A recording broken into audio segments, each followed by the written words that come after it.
mentally, morally autonomous to be able to make a choice which is wise and which is in line with what the country is expecting of you as young citizens of the country. So it's very important to understand the importance of your vote.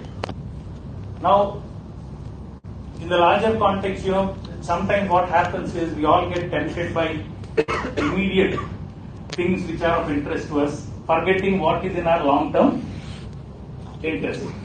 So it's very important as voters that we understand that country building is a long-term project.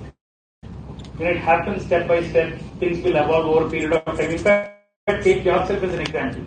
Now, starting from third year of your life, you start studying, you start investing in your future. And what are you doing by studying over this many years, 16 years of study? You are investing in your future. Year by year, step by step, day by day, you are spending energy, hard work, lots of effort into trying to build yourself to a level where you can become a contributory force to the society and then in the bargain earn a living and make a career out of your life. That you invest. You invest, your parents invest in your future. So knowingly or unknowingly, if you see, you yourself are a long-term project for both you and your parents, in fact for the society. That's what is building human capital is all over. That's why in any developed country, people talk about human capital. Human capital is how good are the resources who are coming up, young people are coming up, how good they are in terms of capabilities, in terms of attitudes, in terms of right kind of mental framework to be able to contribute to the society, having a positive outlook, having an ability to work hard, understand the constraints within which we all work. Because please understand, world is never ideal. We all work within constraints. There are resource constraints, all these constraints. So we have to operate within the constraints. We have to understand what are the constraints we are operating under. We have to understand that there is nothing called free. Someone has to pay for it. Maybe you are not paying for it.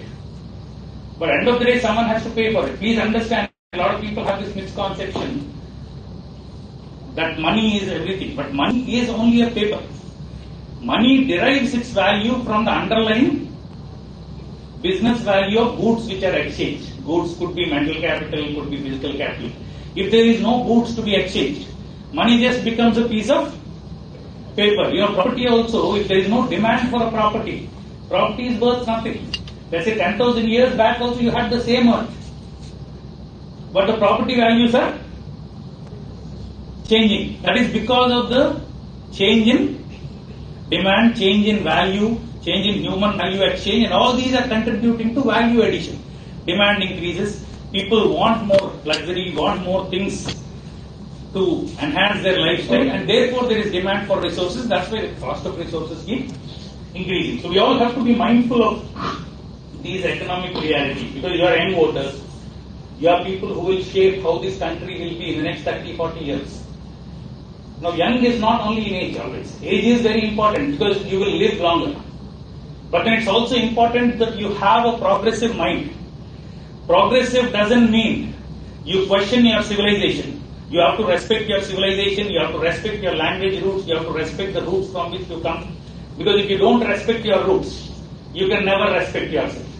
But that said, you have to have an open mind. Now, if you are going to question and ask about your rights, demand about your rights, you better start respecting other people's rights also.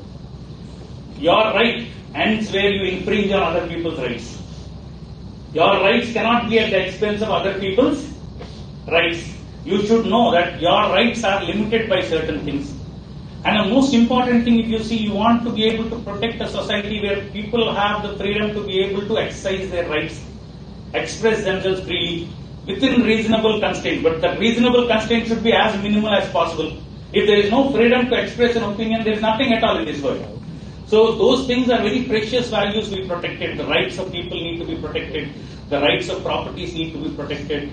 The governments you elect today, you can't make a choice based on very narrow gains you might get today. You have to think of it in the long term. You can't exercise your votes based on very narrow, parochial kind of thought process. No, he is my friend, therefore I vote for him. He belongs to my street, so I vote for him. So he belongs to my caste, therefore I vote for him. Those cannot be the considerations for vote. Vote should be based on what? Who is the right person to be able to sit in the position for which I am voting for, to take this country forward, to take this area forward, whatever I am voting for. Who is the right person for the job we are trying to entrust him with? So that should be the basis of choice, not based on silly things like, sub-nationalism, sub-regionalism, very narrow mindsets, For example, sometimes you hear these thoughts, South pays more taxes, so we should get more money.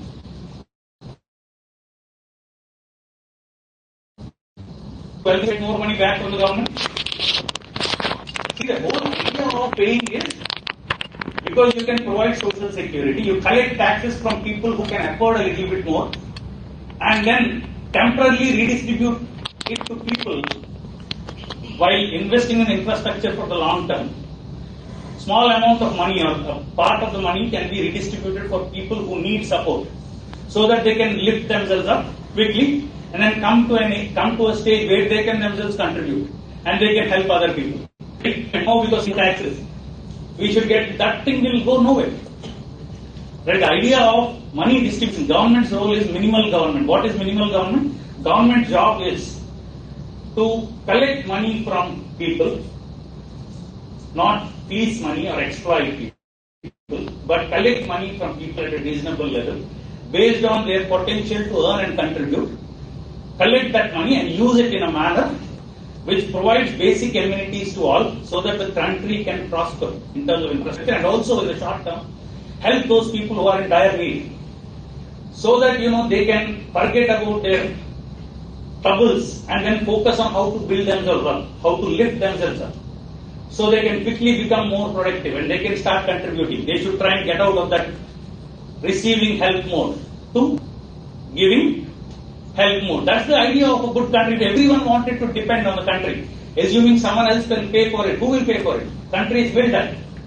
There are so many examples this last 20-30 years if you see. Venezuela, which was the third richest country in the world, has become pauper. Greece has become pauper. Spain and Portugal were at the cusp of being pauper. Argentina was at the verge of being pauper. Sri Lanka was. Maybe if we don't do things properly, there is a risk of everyone ending up in that situation. We can't be profligate. We can't be wasting resources. We should be things like, what will good roads do? Good roads save a lot of time. Earlier, from here to Hyderabad, you could go. How long would it take? It used to take 15 hours, 16 hours, 17 hours. Now it takes about 9 hours. Now, how much time is saved? Earlier, if you had to get a train reservation, you had to go to railway station, stand in it. Now you can do it from your home. Technology enablement. All these. So people talk about equality. Actually, the ideal thing is equity. Everyone should get equal opportunities. Equality is not possible, because by birth, each person is endowed differently. Equity is where everyone gets access to equal opportunities. After that, how much you use it is entirely up to you. If you use it well, you are more upward mobile. Other people who use it less will be less upward mobile. But the thing is, while ensuring everyone gets equal opportunities, the social security is where everyone knows that there is a safety. If for some reason they fall into bad times temporarily, there is a social security net. The community will help you by giving you resources to be able to feed yourself, meet your basic necessities, so that you can quickly lift yourself and come back to becoming productive. Our security undankondi, people can live a very secure life. You expect that from the society, because in good society, everyone should want, if I am well endowed now, today I am doing well, I shouldn't mind contributing a little bit towards taxes, which will help the needy. So tomorrow they can lift themselves up and they can start contributing, and we both together can help other people who are in need. That's the idea of a good economy, a good behavior, good sociological behavior. We have to conduct ourselves like that. So when you vote, you can't think of vote as an asset which you can sell. Like your generation is very important, because India unfortunately has somehow fallen into the trap where a lot of people feel that vote is an asset which can be sold. Selling vote is like selling your self-respect. You can't sell your self-respect, you can't sell your future. Selling vote is like selling your future. You want to vote for people who will ensure your long-term future, who will do things which will help build the country for the long term, who will make choices, policy choices, which make this world sustainable, which make the country, which make the state sustainable, which make the state sustainable on multiple fronts, economically sustainable, by not trying to spend more than what we can afford today and in the near future. Where is the money going to come? Environmentally sustainable, not doing anything which will destroy the environment, which will make life itself unsustainable.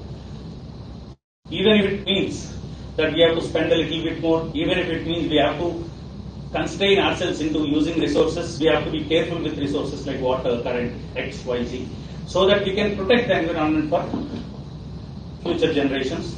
All these, every single choice we should do in the long term, keeping long term view in mind, because we have to live in the long term.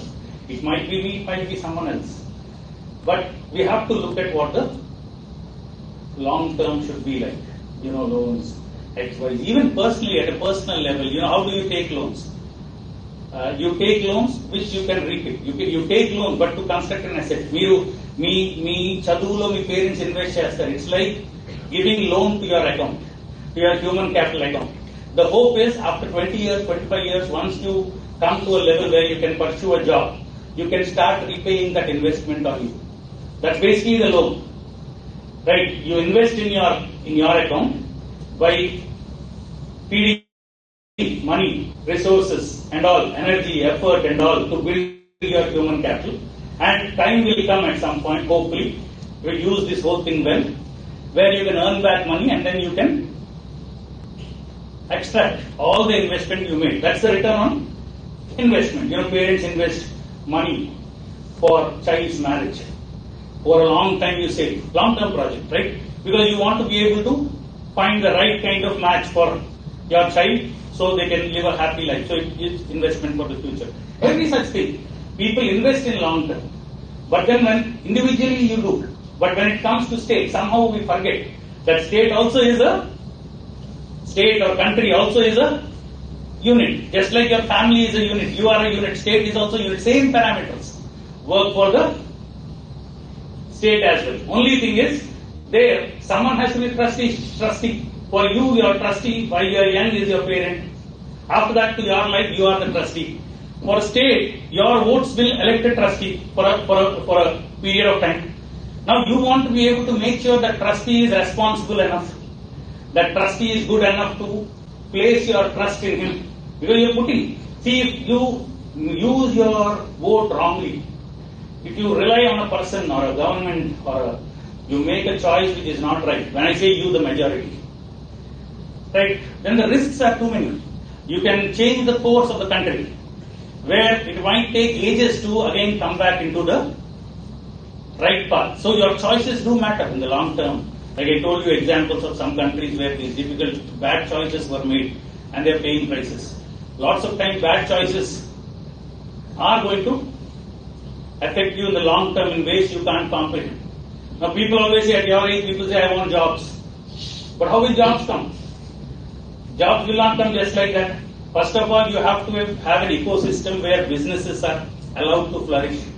You have to have an ecosystem where a businessman knows that if he comes and puts money here, he knows that his investment is protected.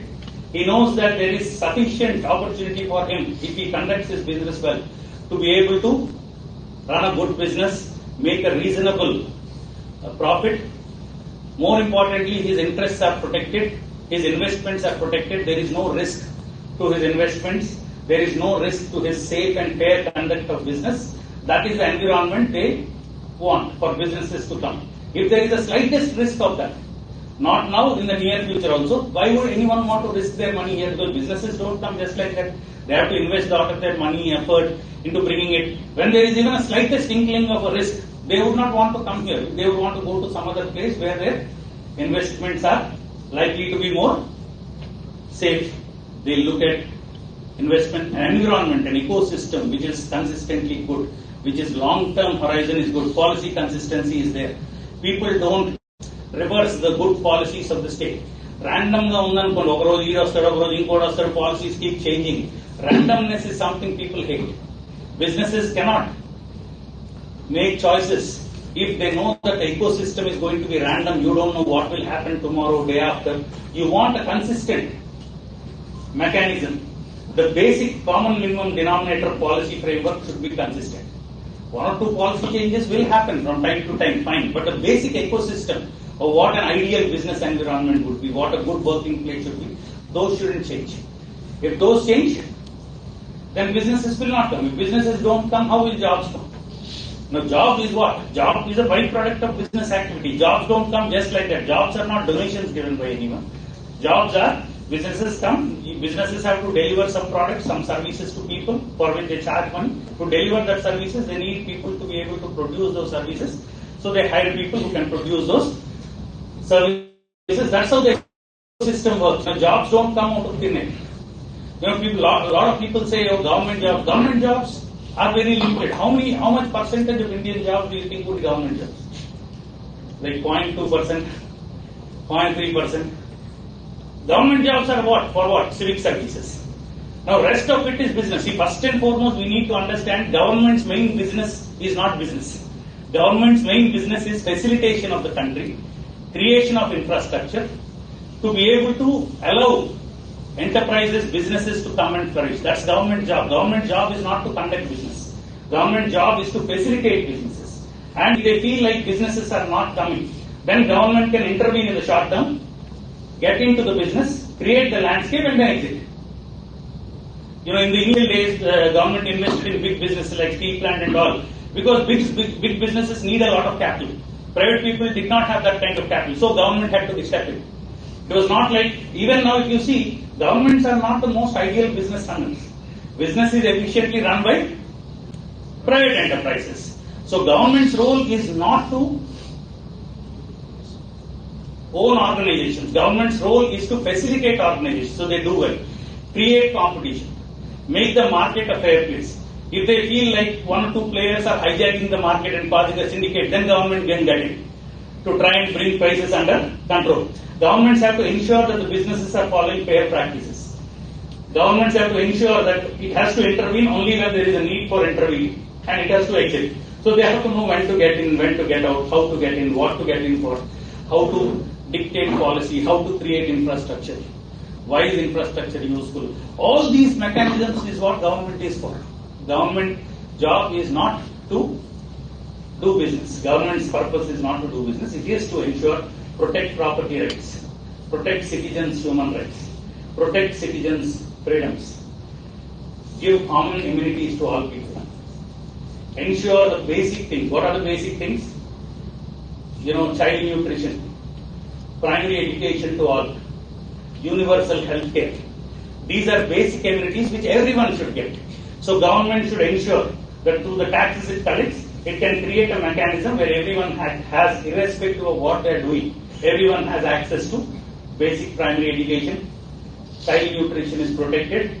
That's why you give an egg and all to child and all that. And then another thing is old age. When people reach old age, you know, how do you ensure that their life is secure? If they're not getting money, pension, how do you ensure that they at least get a basic pension so they can sustain? Because in modern age, if they don't have sustainability, who knows? Their children might not take care of them. So there are certain basic parameters which government has to focus on. If government is focused on running businesses, they will forget these things. These are the essential aspects which governments have to work on. So your vote is very important because you have to think first of all about what you are electing. See, when you vote for a corporator, the criteria is different. Corporator, what is the expectation of a corporator? You expect the corporator to be able to understand what your local issues are. Basic amenities vastunnaya leda. How much taxes are your people paying, property tax, road tax, and are the services coming to your area commiserate to the kind of taxes being collected? Ideally, that should be the focus of a local corporator, not policy focus. It's more operational focus. But when you vote for a MLA, now it's more on a state policy level. How is education? How is health? How is law and order? How is property right protection? Those are the fundamental things you look at. How are the basic health infrastructure? How is primary education infrastructure? How is access to education? Those are the kinds of things you talk about. Now, when you vote for central government, you talk about what is the fiscal policy, what is the overall budget allocation, how much taxes are collected, where is the money going into, what is the overall infrastructure like, what is bank credit like. If people have the ability, how can government ensure that you have access to bank credit, where you can get money from the bank, where you can pursue your ideas. Equality of opportunity, remember, everyone should have equality of opportunity should be there. After that, equality, it depends on what you achieve. If you are very good, you will go much higher than the other person. But equality of opportunity should be there. Everyone should be having access to the resources. And now you have, not like in the past, now you have people with venture capitals and all that. If you have a good idea, which has a bright chance of being successful, people don't donate you money. People invest in your idea. Please understand, there is a difference. If your idea is good, they are willing to invest. The earlier they invest, the cheaper they get that value for, they are betting on it. They are betting on it. Please understand, they are investing. They are not donating money to you. You can't expect people to donate money to you. Your idea, you should be able to sell your idea. You should be able to pitch your idea. You should be confident about your idea. You should be able to be convinced about your idea first. You cannot look at it as a way of fleecing money from someone. So that kind of attitude you need to have. As youngsters, these are the kinds of ecosystems. So is the government promoting a venture capital kind of ecosystem? Is the government providing me easy access to bank credit provided my idea is convincing? Is my taxed money, is it being used properly, rightly? Am I behaving responsibly? Are people behaving responsibly?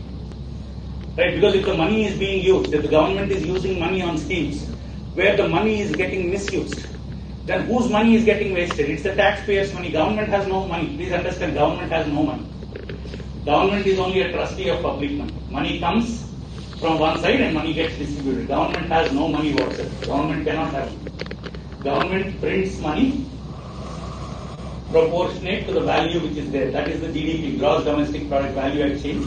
Money is only a mere exchange mechanism for exchanging value between one person to another person.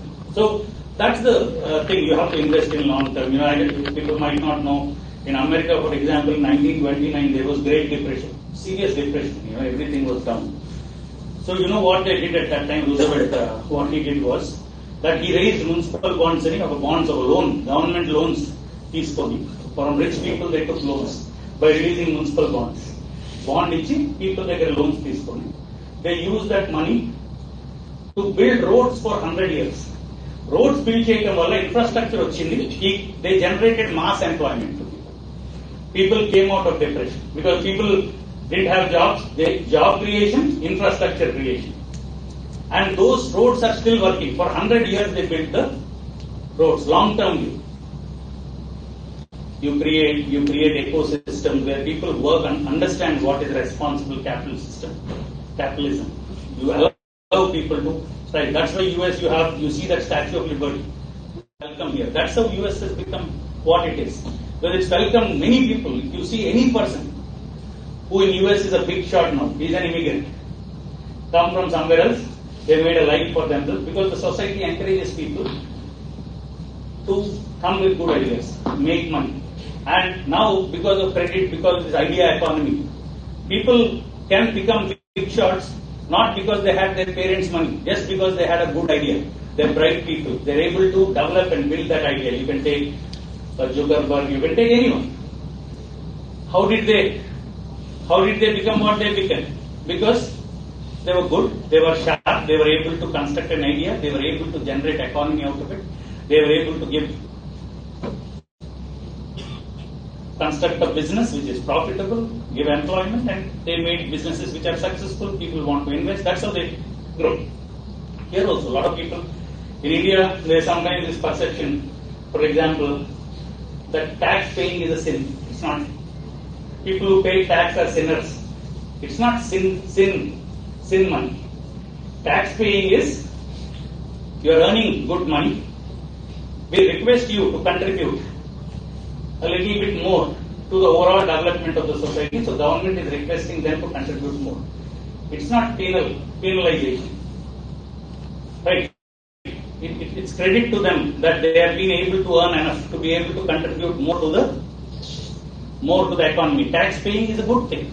People try to avoid tax at any cost. People try to think of tax paying, and people in India still now there is this feeling that somehow rich people are sinners. No, rich people contribute to the economy. You can't deny the fact that Ambani created a lot of wealth in this country, a lot of jobs, a lot of wealth, a lot of share capital. Infosys created a lot of wealth, a lot of share capital. A lot of people became rich because of Infosys. You create wealth. Businesses create wealth. Business is not a sin. Right? Businesses make money. Competition, good competition in businesses ensures that businessmen have competitive prices. Monopoly in business is bad. Okare business run chestu. Prices anta all control lo unnayi, that is bad. Monopoly is bad. But competitive businesses are never bad. Because they are sustainable, right? So you apply, when you are first time voters, you have to think of the broader perspective, what you are trying to make the choices on. What are the choices available in front of you? There is nothing called ideal in this world. You choose among the best available. Please understand there is nothing called idealism. I want God to be a candidate. God will never be a candidate, right? You have to understand that you have to make the choices among the best options available. And please understand, in a democracy, the rulers who get elected are in many ways a reflection of how the society is thinking. If you think well, the rulers also will start thinking well. They basically get led in the direction you want them to be going in. But if you are making choices based on very loose considerations, not serious considerations, very vague considerations, random considerations, then there is no hope. Right? Ultimately in democracy, majority comes. And democracy is going to thrive if people make a very conscious and informed choice when they vote. If they don't make a conscious and informed choice but vote on random parameters, then democracy becomes what?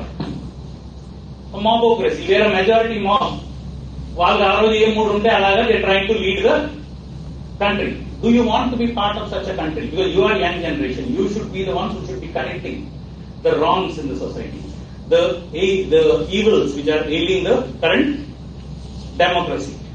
Choose at any level, at a corporate level, corporator level, at an MLA level, at an MP level.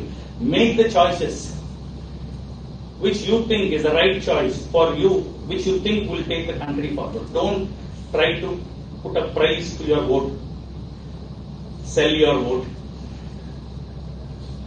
attach your vote to narrow considerations like regionalism, things like that, caste, regionalism, those parameters. Friend, attach value to your vote. You understand that your vote should count. Your vote should count positively for the benefit of the country. Maybe sometimes what you vote for might not be what the majority vote for. No problem. But at least your conscience says that you voted in the right spirit. Ultimately, majority has to be respected. Fine. But your conscience is also one thing. You should know what you voted for, why you voted for, what are the parameters. Your conscience should be clear. Right? That's why the caption, Mera Pehla vote Desh ke liye. Pehla vote nahi, sab vote Desh ke liye. Every vote should be for the country. But basically, maybe it's because your first time voting for the country is the concept in which they're saying. But every single vote you vote should be for the development of everyone, should be for the development of the community around you, should be for the world. Like I said, your rights are important. Imagine a situation where you can't walk in the night, you can't own a property without risk of someone encroaching it. The governments act not like trustees, but governments act like dominions who can come and grab your land. Government can pass a law and take anything. For example, you think government can pass a law and take private property tomorrow? Governments have restrictions, right? Governments are there for doing certain things. Law and order, if you speak something in the Twitter, you post something, some police comes and arrests you. Now, where is freedom? Freedom to express yourself. Okay, one can understand freedom of expression is within reasonable limits, but those reasonable limits are supposed to be very, very less number of limitations. if you use that clause to put limitations around your life where the very notion of freedom is gone, then what is there? There is no law and order, there is no freedom. That kind of things cannot happen. You are voting for the government to be able to protect your rights. You want governments which will ensure that the civic bodies are independent of the policy making and they are able to function independently to give services to all, irrespective of who they are aligned to, irrespective of their political alignment, irrespective of their caste, gender, anything. Civic services should be common to all. Everyone should be having access to the same set of services. Access to services cannot be controlled on the basis of what your political choice is, what your gender is, what your caste is. Everyone should have access to the same mechanisms. So if government stifle that, take away that rights from you, then what will happen? Then where is the freedom? What is it that we fought for from British? Because we wanted self-government. We wanted to be able to elect a government which will protect our rights, which will allow me to connect to my civilization, stay true to my civilization, work within my civilization, but also be progressive, help my country take it forward. I do not want anyone to be able to fleece money from me. If someone does it, I have the right to be able to overthrow that government. So self-government, self-rule, basically. So your vote is that powerful. The very essence of freedom you got from Britain, if you condense that whole thing, what did you get in independence? Right to vote. Right to elect government, that's all you got. And everything else is following through from it. In British time, you didn't have right to vote. The king ruled, Viceroy ruled. Independence, if you have to put it in one line, what did you get? Right to elect, who rules you?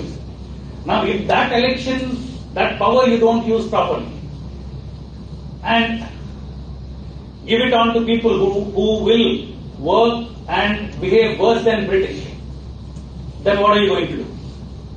So that is the thing, that is the power of the vote. So you have to make a very wise choice. That's why it's very important for your generation who become first-time voters to understand the spirit of the right vote. Use it effectively, use it. Don't think that my vote is one among 1 crore, 130 crores, how does it matter? It matters. Every single vote matters because that is a way of expressing your stake in this country. Do you have a stake in this country or not? You have. So you express your stake in this country. You say, I have a stake in choosing who should be governing me. I have a stake in deciding who should take this country forward. That is the stake which you have to exercise with all sincerity, with all seriousness. Make a choice. Consider you are educated people or you have reached an age when you are getting voted. Why are you getting voted at this age? Because the determination is that now you are mentally, morally and functionally autonomous. You can make a choice on your own. And sometimes you hear these choices very vague. ఇంట్లో పిల్లలతోనే vote వేయించుకోలేక ఇంట్లోతో vote వేయించుకోవడం పెద్ద important కాదు. ఎందుకంటే it could be possible for example that my father votes for some other thing, I vote because my opinion is different. I am mentally autonomous. I don't have to vote as per what because he is mentally autonomous, I am. We both have different opinions. There's nothing wrong. As long as he is making a choice based on his deep consideration of what is right, he is entitled to his choice. I am entitled to my choice. So this whole thing of somehow, you have to go by what your neighbor says, how? That means you're basically given away, you've sort of mortgaged your moral autonomy to someone else. Then what is your identity? That's why you all have to have an identity of your own. Exercise your identity. Do what is the best. Use your vote effectively. And think about the choices you're making because they make a difference to the country, to the state, to the local sarpanch or municipality or ward or panchayat, everywhere the vote will make a difference. Make wise choices, help the country move forward. And I congratulate you all for getting vote. And I am hoping that you will have blue ink on your finger on the day of election. Thank you for giving me.